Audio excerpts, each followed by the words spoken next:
چلتا مسافر، ناول الطاف فاطمہ۔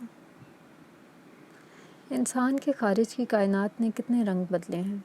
کرۂ ناری سے یہ برفدار میں تبدیل ہوا اور پھر دھیرے دھیرے عالم رنگ و بو کی صورت اختیار کی۔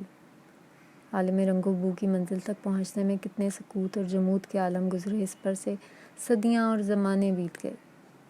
اسی طرح کائنات میں بسنے والے انسان کے اندر کی کائنات بھی بدلتی ہے اور اس پر سے زمانے بیت جاتے ہیں۔ معمولی اور نارمل انسان پر سے یہ عمل جلدی جلدی گزرتا ہے اور اس کو اپنی ہر تبدیلی سے آگہی ہوتی ہے۔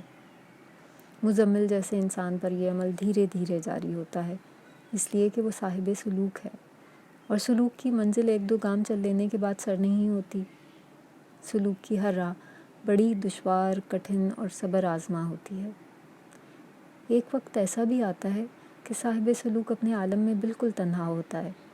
وہ کسی سے کچھ نہیں کہتا، کوئی اس کی سنتا بھی نہیں، کوئی اس کو سمجھتا بھی نہیں۔